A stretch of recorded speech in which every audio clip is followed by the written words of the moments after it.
Señor presidente, en nombre de los medios de comunicación de Rusia, RT, el canal Rusia 24, NTV, las agencias de noticias rusas MIA, Rusia Сегодня, TASS, Interfax y Rossiyskaya Gazeta, le damos las gracias por la oportunidad de hablar con usted durante este difícil periodo de la crisis siria.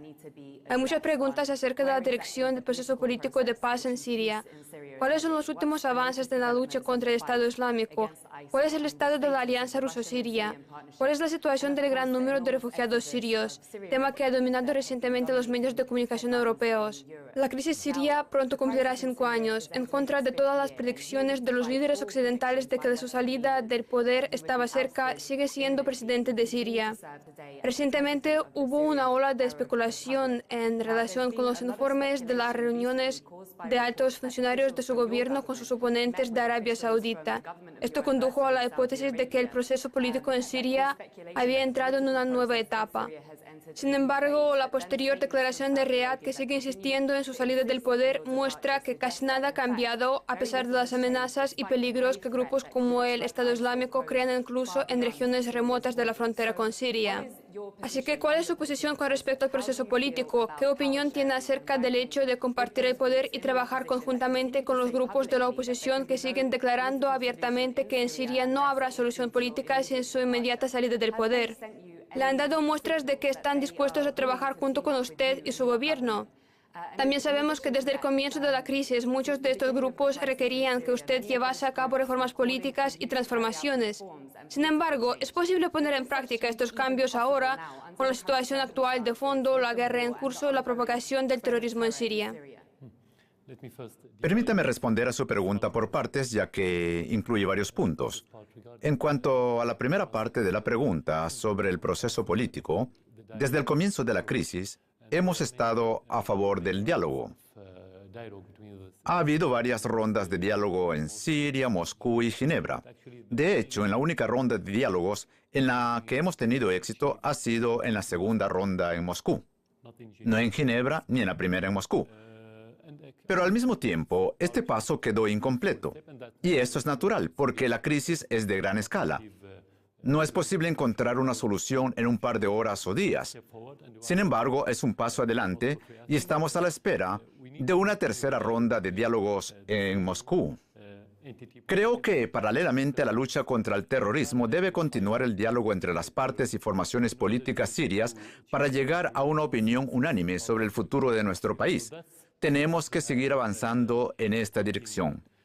Respondiendo a la segunda parte de su pregunta sobre la posibilidad de algún progreso, teniendo en cuenta la propagación del terrorismo en Siria, Irak y la región en su conjunto, como ya he señalado, debemos continuar el diálogo con el fin de lograr un consenso. Sin embargo, si queremos lograr éxito, eso no será posible mientras muera gente, mientras haya derramamiento de sangre y mientras la gente no se sienta completamente segura y fuera de peligro. Supongamos que hemos sido capaces de negociar con los partidos y fuerzas políticas sobre cuestiones políticas y económicas, sobre ciencia, sanidad o cualquier otro tema. Pero, ¿cómo podemos implementar estos acuerdos si la cuestión prioritaria para el ciudadano sirio es la seguridad? Por lo tanto, podemos llegar a un consenso, pero no podemos llevar nada a cabo hasta que no derrotemos el terrorismo en Siria. Debemos superar el terrorismo y no solo el del Estado Islámico. Estoy hablando de terrorismo porque hay muchas organizaciones, principalmente el Estado Islámico y el Frente al-Nusra, que el Consejo de Seguridad de la ONU declaró como grupos terroristas. Esto en cuanto a la pregunta del proceso político. En cuanto a la separación de poderes, originalmente se llevó a cabo con parte de la oposición que la aceptó. Hace unos años pasaron a formar parte del gobierno, a pesar del hecho de que la división de poderes está regulada por la Constitución y las elecciones, y sobre todo las elecciones parlamentarias y, por supuesto, en tanto en cuanto estas fuerzas representan al pueblo a causa de la crisis, tomamos la decisión de compartir el poder ahora para dar un paso adelante, sin centrarnos en la eficacia de tal decisión. Con respecto al problema de los refugiados, quiero decir que la postura de Occidente y la campaña de información llevada a cabo, sobre todo en la última semana, subraya que estas personas están huyendo del gobierno sirio, al cual los medios de comunicación occidentales se refieren como régimen. Sin embargo, los países occidentales por un lado se lamentan de los refugiados y por otro los observan a punta de pistola. Lo que ocurre es que, de hecho, estas personas abandonaron Siria principalmente a causa de los terroristas y el miedo a la muerte, así como también por las consecuencias del terrorismo. En condiciones de terror y destrucción de la infraestructura no es posible satisfacer las necesidades más básicas.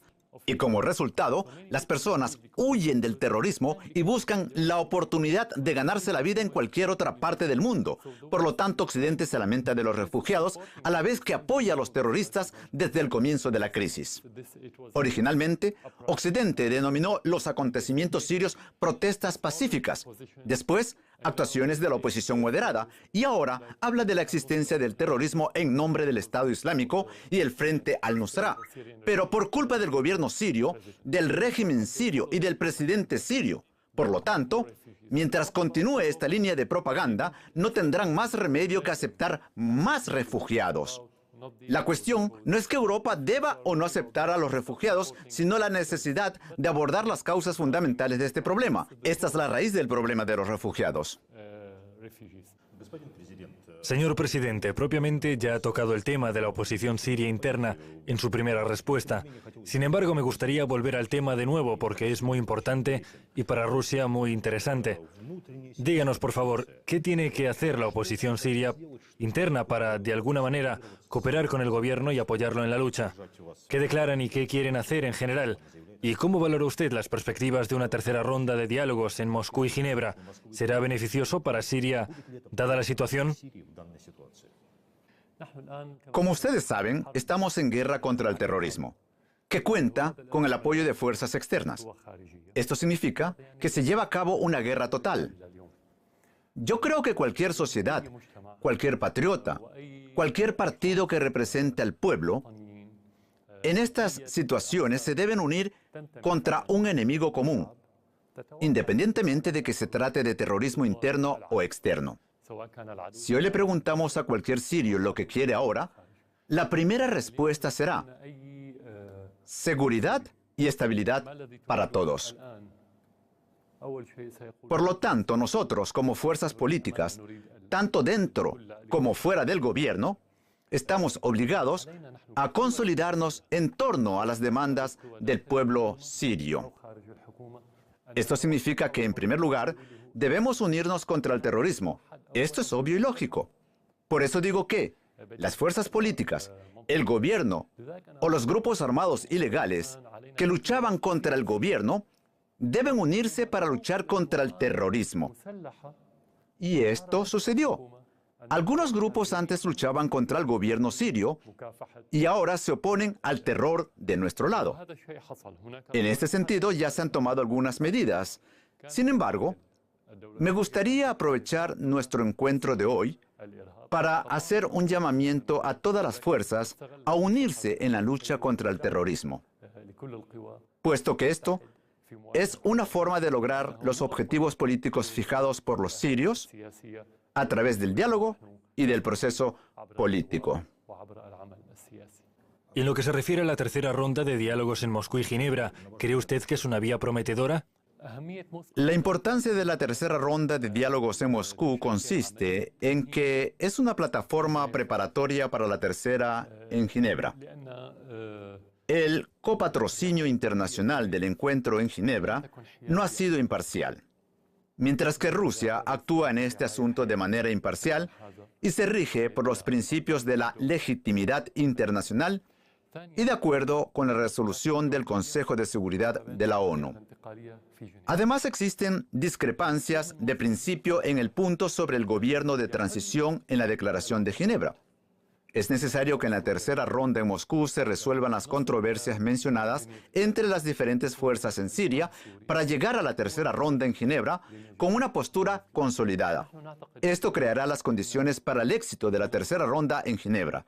Creemos que Ginebra 3 difícilmente tendrá éxito si no se logra éxito en el marco de Moscú 3. Por eso, apoyamos la celebración del encuentro en Moscú después de finalizar con éxito la preparación para este foro, algo que depende especialmente de la parte rusa. Señor presidente, quisiera seguir con el tema del apoyo extranjero al arreglo de la crisis siria. En este contexto quiero preguntar, es evidente que después de haberse solucionado el problema nuclear iraní, Teherán jugará un papel cada vez más activo en los asuntos de la región. En ese sentido, ¿cómo evalúa las últimas iniciativas iraníes para la normalización de la situación en Siria? En general, ¿qué importancia tiene para usted el apoyo de Teherán? ¿Existe, por ejemplo, ayuda militar? Y si existe, ¿cómo es? Actualmente no hay una iniciativa concreta por parte de Irán. Sin embargo, existen ideas preliminares y principios para esta, basadas principalmente en el principio de la soberanía de Siria y desde luego en la decisión del pueblo sirio, así como en la lucha contra el terrorismo. Naturalmente, las relaciones entre Siria e Irán tienen una historia larga y cuentan con más de 35 años. Nos une la relación de aliados y una gran confianza mutua. Por eso creemos que Irán juega un papel importante. Irán defiende a Siria y a su pueblo.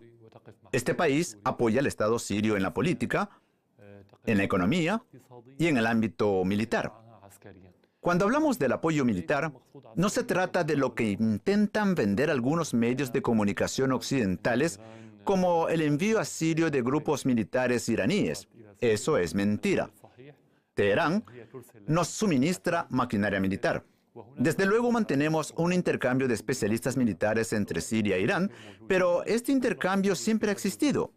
Por supuesto, este tipo de cooperación bilateral se activa en condiciones de guerra. Sí, la ayuda de Teherán es el elemento principal que contribuye a la solidez de Siria en esta guerra difícil y bárbara. En el marco de nuestra conversación sobre los factores regionales y actores regionales, hace poco usted ha hablado sobre la coordinación con el Cairo en el área de la seguridad y de la lucha contra el terrorismo. Ha dicho que los dos países están del mismo lado de la barricada en la lucha contra el terrorismo. ¿Qué relaciones tiene con el Cairo hoy, donde existen varias estructuras opositoras? ¿Son contactos directos o con la intermediación rusa, sobre todo considerando el carácter estratégico de las relaciones ruso-egipcias? El presidente al-Sisi hoy es un invitado esperado en Moscú. Las relaciones entre Siria y Egipto nunca se interrumpieron, incluso en los años anteriores, incluso con el presidente Mohamed Morsi, que pertenece a la organización terrorista Hermanos Musulmanes. A pesar de ello, varios organismos egipcios insistían en conservar las relaciones al menos en un nivel mínimo. Eso se explica primero con que los egipcios se dan cuenta de lo que está pasando en Siria. La segunda razón es que la lucha que tenemos hoy es una lucha contra un enemigo común. Está claro que ahora es algo evidente para todos, porque el terrorismo se difundió en Libia, Egipto, Yemen, Siria, Irak y en algunos otros países, entre ellos países islámicos como Afganistán, Pakistán y otros. Por eso ahora puedo decir que nosotros tenemos una visión común con Egipto. Sin embargo, en este momento, solo tenemos relaciones a nivel de los órganos de seguridad. No existen relaciones a nivel político. Por ejemplo, no hay ningún contacto entre los ministerios de Relaciones Exteriores de los dos países. Tan solo existe cooperación entre los organismos de seguridad.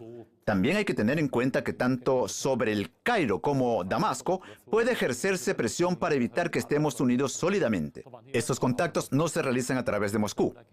Las relaciones nunca se rompieron, sin embargo, hoy nos agrada ver que las relaciones entre Rusia y Egipto mejoran. Al mismo tiempo, a Damasco y a Moscú nos unen relaciones históricas sólidas y buenas. Y es natural que Rusia esté contenta con cualquier avance en el desarrollo de las relaciones sirio-egipcias. Señor presidente, permítame volver al tema de la lucha contra el terrorismo. ¿Cómo considera usted la idea de crear una zona libre de terroristas del Estado Islámico al norte del país, en las fronteras con Turquía? Y en este contexto, ¿cómo comentaría usted la cooperación indirecta de Occidente con tales organizaciones terroristas como el Frente al-Nusra y otros grupos radicales? ¿Y con quién estaría usted dispuesto a cooperar para luchar contra los terroristas del Estado Islámico? Si hablamos de que en las fronteras con Turquía no habrá terroristas, eso significa que los habrá en otras regiones. Tal retórica es inadmisible para nosotros. El terrorismo debe ser liquidado en todas partes. Más de 3 decenios exhortamos a crear una alianza internacional para combatir el terrorismo. En lo que se refiere a la cooperación de Occidente con el Frente al-Nusra, esto es un hecho concreto.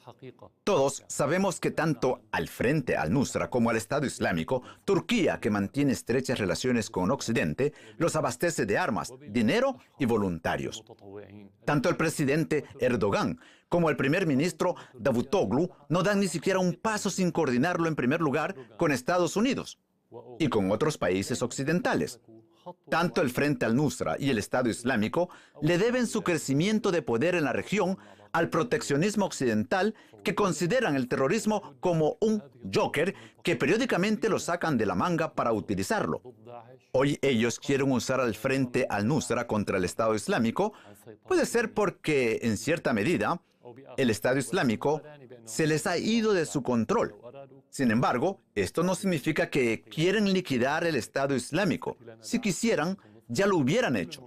Para nosotros, el Estado Islámico, el Frente al-Nusra y otros grupos armados similares que asesinan a la población civil son extremistas. ¿Con quién se puede dialogar? Es una pregunta de suma importancia. Desde el principio hemos dicho que estamos dispuestos a cualquier diálogo si éste puede disminuir la amenaza terrorista y por consiguiente conducir a una mayor estabilidad. Naturalmente, con esto me refiero a las fuerzas políticas. Asimismo, hemos dialogado con algunas agrupaciones armadas y hemos llegado a acuerdos, gracias a los cuales se ha establecido la paz en ciertas zonas problemáticas. En otras ocasiones, los paramilitares se sumaban al ejército sirio. Ahora combaten al igual que los demás y sacrifican su vida en nombre de la patria. Es decir, dialogamos con todos, excepto los que he mencionado: el Estado Islámico, el Frente al-Nusra y grupos similares, por una simple razón. Estas organizaciones se basan en la ideología del terror. No son simplemente organizaciones que se rebelaron contra el Estado como algunas otras. No. Se alimentan de ideas terroristas. Por eso, el diálogo con ellos no conllevaría ningún resultado real. Hace falta combatirlos y exterminarlos. No puede haber ningún diálogo con ellos. De ninguna manera puede ser así.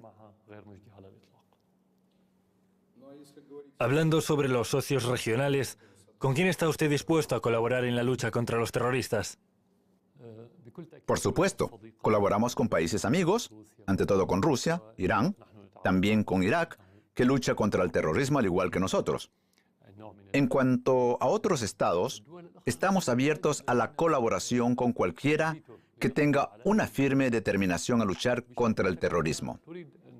En el caso de la así llamada coalición contra el terrorismo y contra el Estado Islámico liderada por Estados Unidos, no vemos esta determinación. La realidad es que, a pesar de que esta coalición ha empezado sus operaciones, el Estado Islámico continúa expandiéndose. No consiguen hacer nada. Esta coalición de ninguna forma influye en la situación en tierra.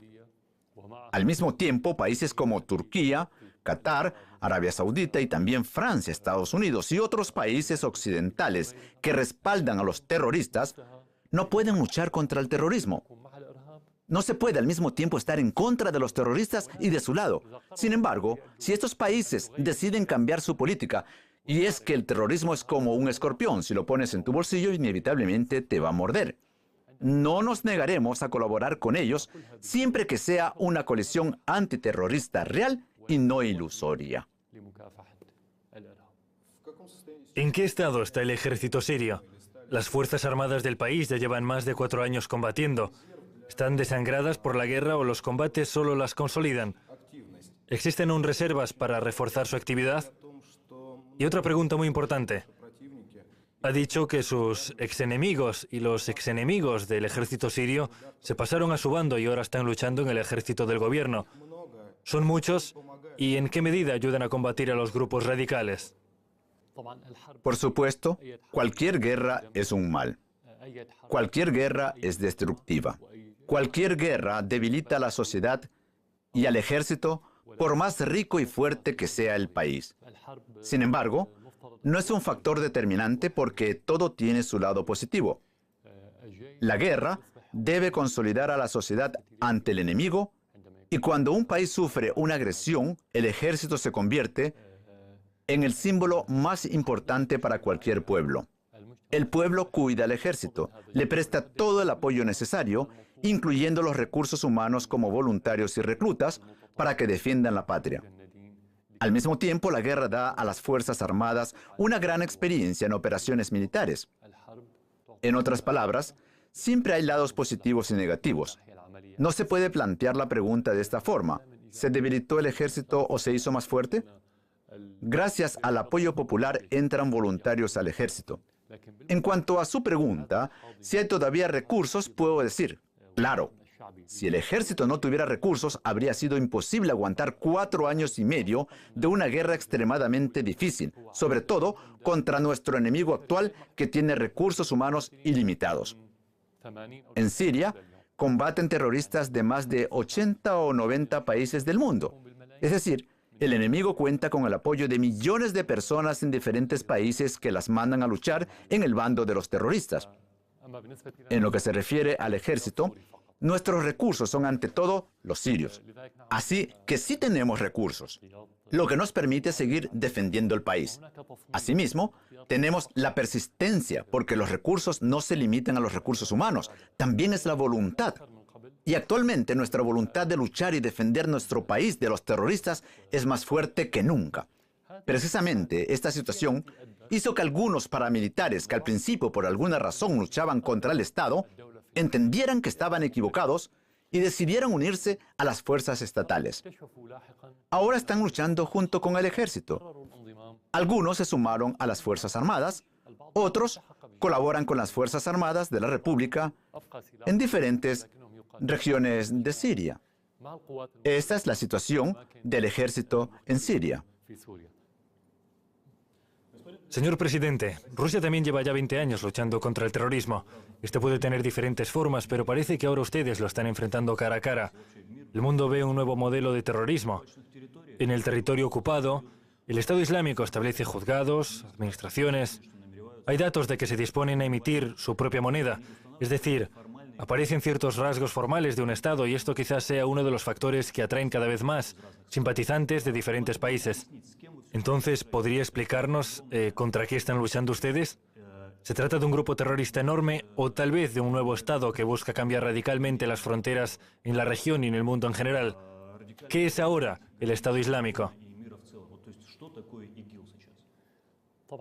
Por supuesto, como usted ha dicho, el grupo terrorista, Estado Islámico, trata de tomar la forma de Estado para atraer a sus filas la mayor cantidad de voluntarios que viven de las ilusiones del pasado, sueñan con crear un Estado Islámico que exista solo gracias a la religión.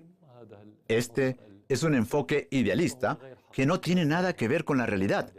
Esto es una equivocación. Un Estado no se puede tomar de la nada y obligar a que la sociedad lo acepte. El Estado debe ser el resultado del desarrollo natural de la sociedad, ser su imagen o copia, aunque no siempre sea exacta. No se puede tomar un Estado ajeno y obligar a que la sociedad lo acepte. Aquí surge la pregunta: ¿el Estado Islámico tiene algo de común con el pueblo sirio? Por supuesto, no. Tenemos grupos terroristas, pero ellos no definen el carácter de nuestra sociedad. En Rusia también hay grupos terroristas y tampoco son el reflejo de la sociedad rusa. No tienen nada que ver con su diversidad y su carácter sincero. Por eso, el hecho de que intentaran imprimir su dinero, sellos, expedir pasaportes y adquirir otro tipo de atributos de Estado, eso no significa que sean un Estado. En primer lugar, no tienen nada de común con el pueblo. En segundo lugar, la gente que vive en territorios ocupados por ellos ahora huye a un verdadero Estado, a su patria, o bien luchan contra ellos con las armas en las manos. Y tan solo una minoría sigue creyendo en sus mentiras.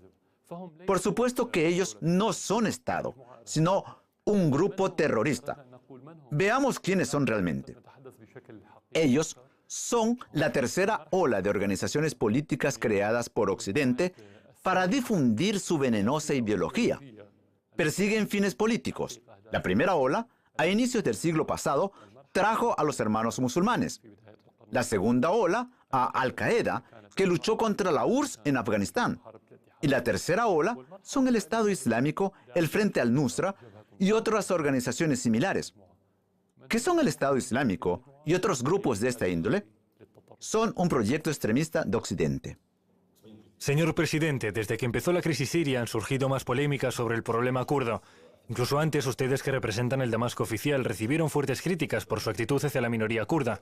Sin embargo, ahora las unidades kurdas prácticamente se han convertido en sus aliados militares en algunas operaciones contra el Estado Islámico. ¿Ya tienen una postura clara al respecto? ¿Quiénes son los kurdos para ustedes y quiénes son ustedes para ellos? En primer lugar, no es correcto decir que el Estado llevase a cabo una política determinada con respecto a los kurdos, porque un Estado no puede preferir a algunos de sus ciudadanos. Esto supondría la división del país.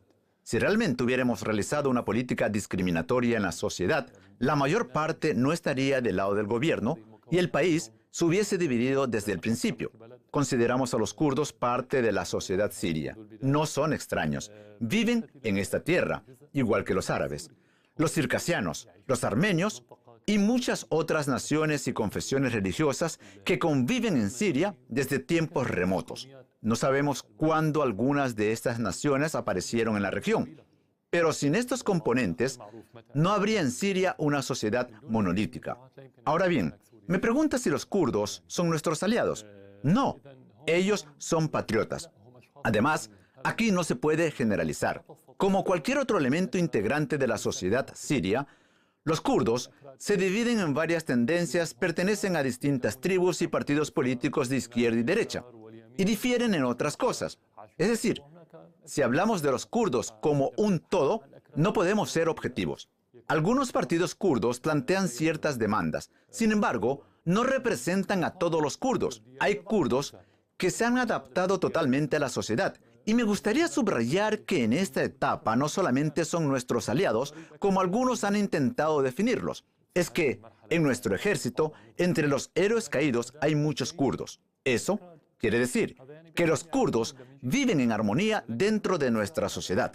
Por otro lado, tenemos partidos kurdos que plantean distintas exigencias y ya hemos satisfecho algunas de ellas al principio de la crisis, pero también hay otras demandas que no tienen nada que ver con el Estado y que el Estado no puede cumplirlas. Estas cuestiones son competencia del pueblo y de la Constitución. Para resolverlas, es necesario que el pueblo acepte estas exigencias antes de que nosotros, como Estado, tomemos la decisión correspondiente. En todo caso, cualquier asunto debe ser considerado en el marco nacional. Por eso yo digo, ahora, nosotros nos hemos unido con los kurdos y con otros integrantes de la sociedad para luchar contra los terroristas. Hace poco he hablado de este tema. Es nuestra obligación unirnos con el fin de oponer resistencia al Estado Islámico. Una vez que acabemos con el Estado Islámico, el Frente al-Nusra y otros grupos terroristas, podremos hablar de las reivindicaciones de los kurdos y de algunos partidos kurdos en el formato nacional. Por lo tanto, aquí no hay ningún tema prohibido siempre y cuando se plantee en el marco del Estado sirio unido, del pueblo y de las fronteras, se desarrolle de acuerdo con el espíritu de la lucha contra el terrorismo y la libertad de la diversidad étnica, nacional, religiosa y confesional de nuestro país. Señor presidente, usted ha respondido parcialmente a esta pregunta y sin embargo quisiera concretar. Ciertas fuerzas kurdas en Siria exigen, por ejemplo, cambiar la constitución, introducir un mando local hasta la creación de un Estado kurdo autónomo en los territorios del norte. Hoy se escuchan este tipo de declaraciones cuando los kurdos luchan exitosamente contra el Estado Islámico. ¿Está usted de acuerdo con estas declaraciones? ¿Podrían los kurdos considerar y esperar tal gratitud? En general, ¿se puede hablar de esto? Cuando defendemos nuestro país, no esperamos que nos lo agradezcan porque es un deber natural. Si alguien merece ser agradecido, entonces es cada ciudadano sirio que defiende su patria. Pero yo considero que defender la patria es un deber. Cuando cumples con tu deber, tú no esperas agradecimientos. Sin embargo, el tema que usted ha mencionado al principio está estrechamente vinculado con la Constitución siria. Si usted, por ejemplo, desea cambiar el sistema constitucional en su país, en Rusia, y nuevamente realizar la división territorial administrativa o conceder a ciertas regiones de la federación plenos poderes diferentes de los concedidos a otras regiones, eso no compete al presidente ni al gobierno, sino a la Constitución. El presidente no es dueño de la Constitución, al igual que el gobierno. La Constitución le pertenece al pueblo. Consecuentemente, cualquier modificación en la Constitución requiere un diálogo nacional. Como ya he dicho, el Estado sirio no se opone a ningún tipo de exigencia siempre y cuando éstas no amenacen la integridad de Siria, la libertad de sus ciudadanos y la diversidad nacional. Si alguna parte, grupo o capa de la sociedad tiene alguna exigencia, éstas tienen que estar siempre dentro de los marcos nacionales y en forma de diálogo con otras fuerzas sirias. Cuando el pueblo sirio se ponga de acuerdo para dar estos pasos relacionados con la federalización, descentralización, introducción de control autónomo o una reforma completa del régimen político, entonces esto requerirá un consenso común en la posterior introducción de cambios en la Constitución y la realización de un referéndum. Por eso dichos grupos deben convencer al pueblo sirio en la argumentación de sus sugerencias, ya que sus iniciativas no deben ser un diálogo con el Estado, sino con el pueblo. Hace ya más de un año la coalición de Estados Unidos realiza ataques aéreos en el territorio de Siria. Además, actúan en los mismos territorios en los cuales la Fuerza Aérea Árabe Siria realiza ataques aéreos a las posiciones del Estado Islámico. A pesar de esto, no ha habido ningún encontronazo entre la coalición bajo la dirección de Estados Unidos y la Fuerza Aérea Árabe Siria.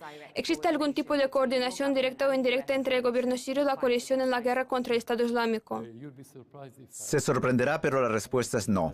Entiendo que no suene convincente. Nosotros luchamos, si es que se puede decir así, contra un enemigo común.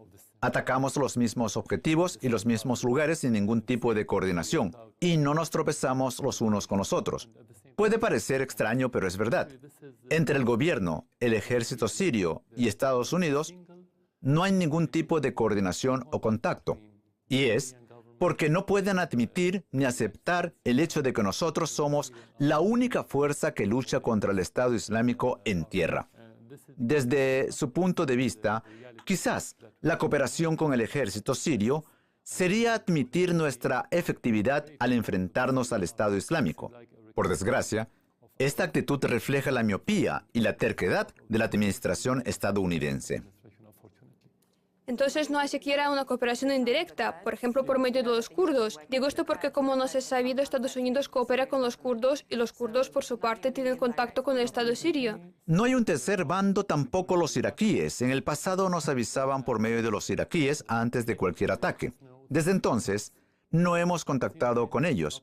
No hemos intercambiado mensajes a través de otros bandos. Alejándonos un poco de este tema, usted vivió en Occidente y durante un tiempo se relacionó con otros líderes occidentales que desde el inicio de la crisis apoyan persistentemente a los grupos armados que tratan de derrocarle. ¿Cómo se sentirá si tiene que volver a trabajar con estos mismos líderes y darles la mano? ¿Podrá volver a confiar en ellos?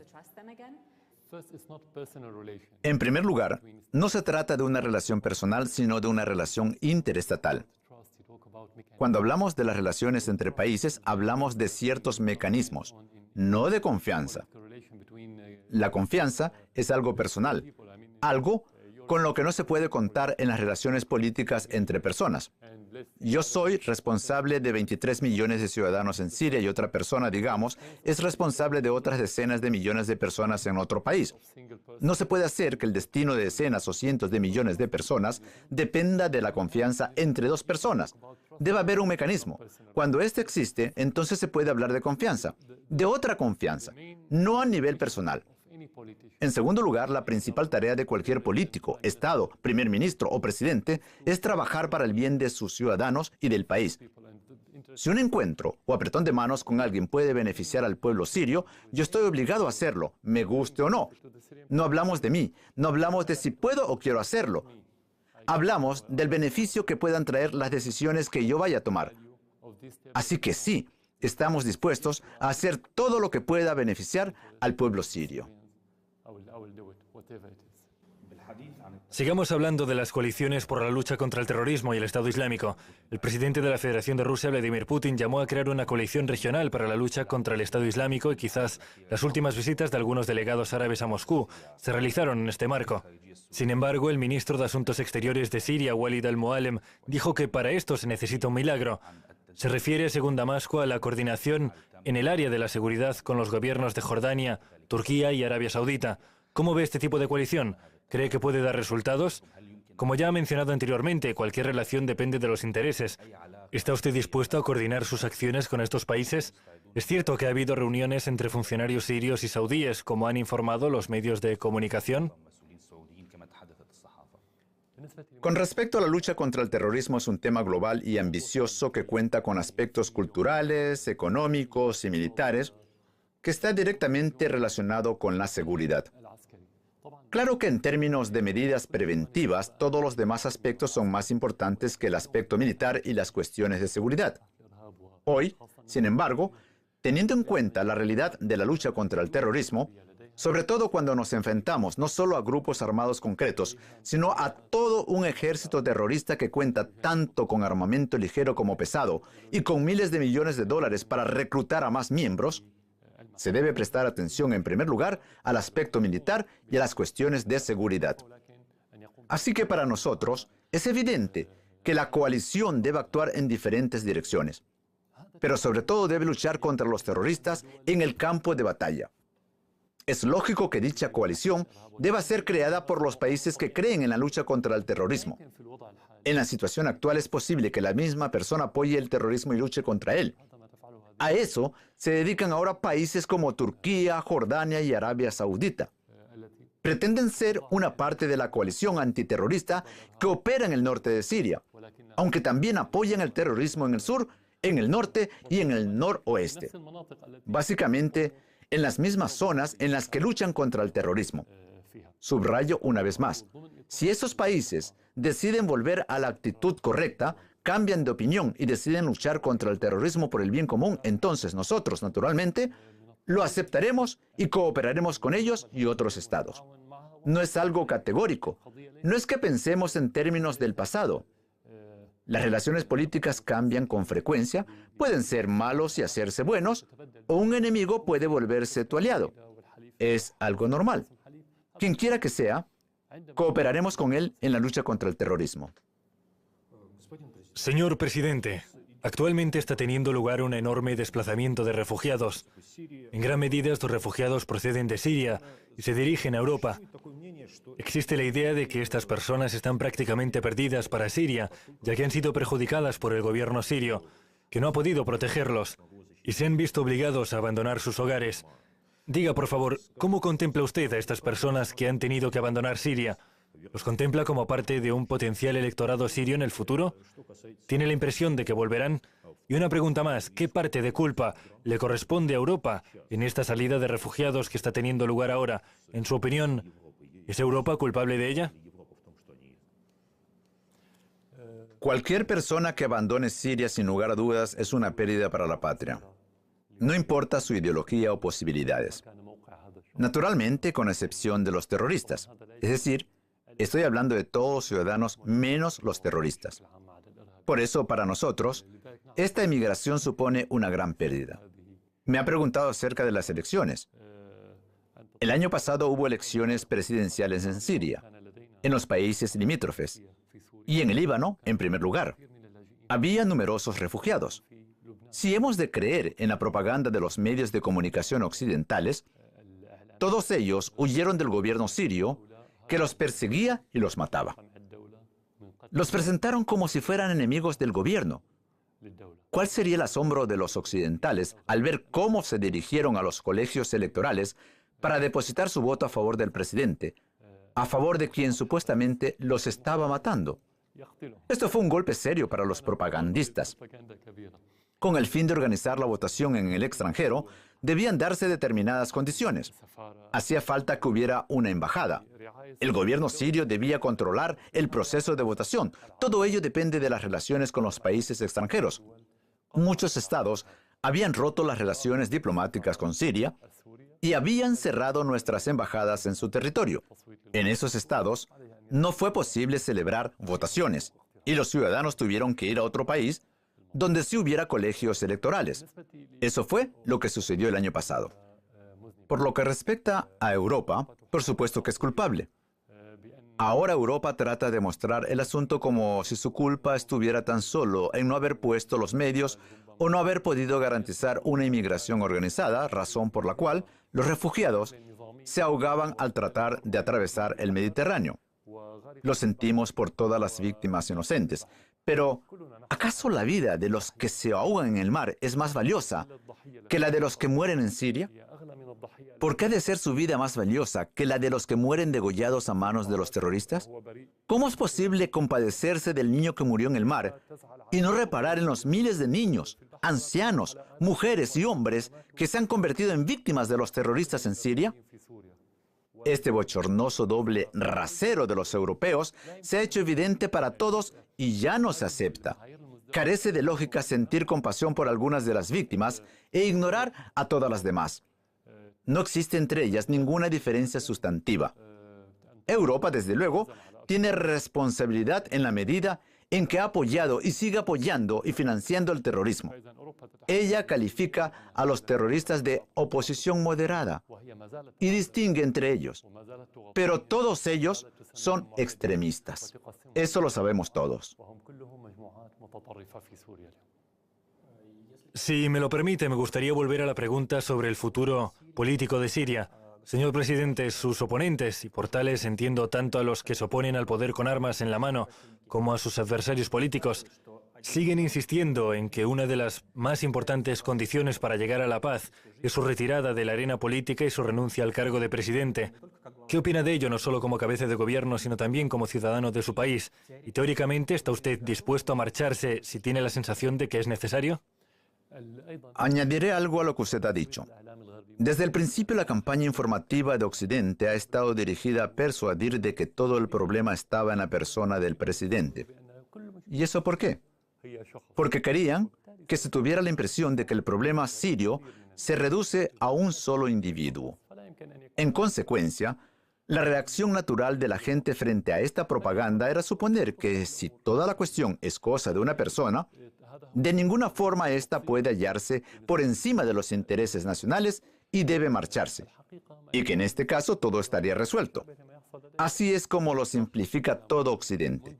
Sin embargo, lo que en realidad sucede en Siria es semejante a lo que viene sucediendo en toda la región. Fíjese en lo que pasó en los medios de comunicación occidentales al principio de las revueltas en Ucrania. Para ellos, el presidente Putin pasó de ser amigo a enemigo de Occidente, un zar, un dictador que reprime a la oposición rusa, que accedió al poder de forma antidemocrática, sin importar que fuera elegido en unas elecciones democráticas aceptadas por Occidente.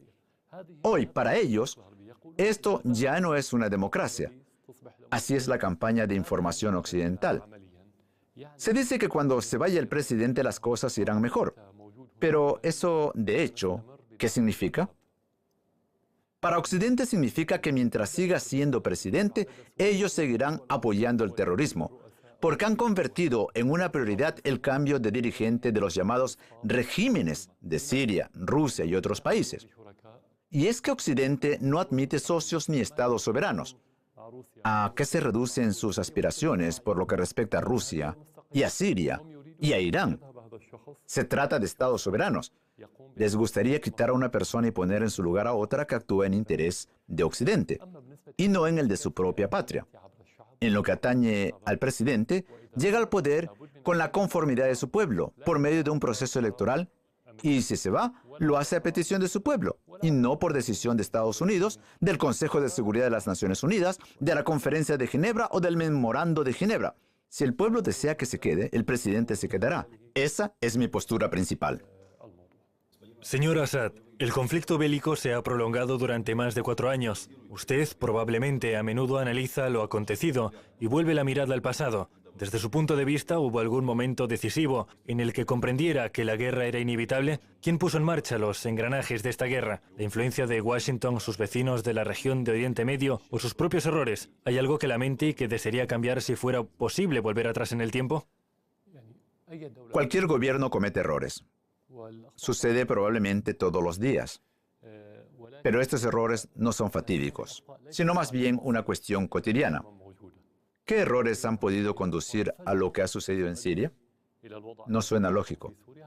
Tal vez se sorprenda cuando le diga que de los acontecimientos previos a la crisis siria, el más decisivo fue la guerra del 2003 en Irak, cuando el país fue invadido por Estados Unidos. Nosotros estuvimos totalmente en contra de esa agresión, ya que entendíamos que como resultado de esa guerra, Irak se desgarraría en facciones confesionales. Al oeste tenemos el Líbano, un país dividido por diferentes confesiones. Y nosotros comprendíamos perfectamente que todo esto nos influiría. Por ello, el origen de esta crisis se encuentra en aquella guerra que desgarró Irak en base a identidades religiosas, algo que en parte se ha manifestado en la situación de Siria y que ha hecho más sencilla la tarea de instigación de discursos violentos entre distintas confesiones en Siria. Por otra parte, aunque no tan decisivo como el anterior, otro acontecimiento importante fue el del apoyo oficial que Occidente brindó a los terroristas en Afganistán a principios de los años 80, a los que denominaron combatientes por la libertad. Más tarde, en el 2006, en el Irak tutelado por Estados Unidos, apareció el Estado Islámico, al que Washington no combatió de ningún modo. Todos estos factores en su conjunto pusieron las condiciones para el comienzo de los desórdenes con el apoyo de Occidente, de los estados financiados del Golfo Pérsico, especialmente de Qatar y Arabia Saudí. El respaldo logístico de Turquía, especialmente teniendo en cuenta que Erdogan pertenece ideológicamente a la Organización de los Hermanos Musulmanes y, en consecuencia, cree que un cambio en la situación de Siria, Egipto e Irak significará la fundación de un nuevo sultanato, no otomano, sino perteneciente a los hermanos musulmanes, que se extenderá bajo el mandato de Erdogan del Atlántico al Mediterráneo. Todos estos factores llevaron la situación al punto en el que nos encontramos. Una vez más, subrayaré que puede haber errores y fracasos, pero estos no explican nada. De otro modo, ¿por qué no se dan revoluciones en los países del Golfo Pérsico, especialmente en Arabia Saudí, que no tienen idea de lo que es la democracia? Creo que es algo lógico.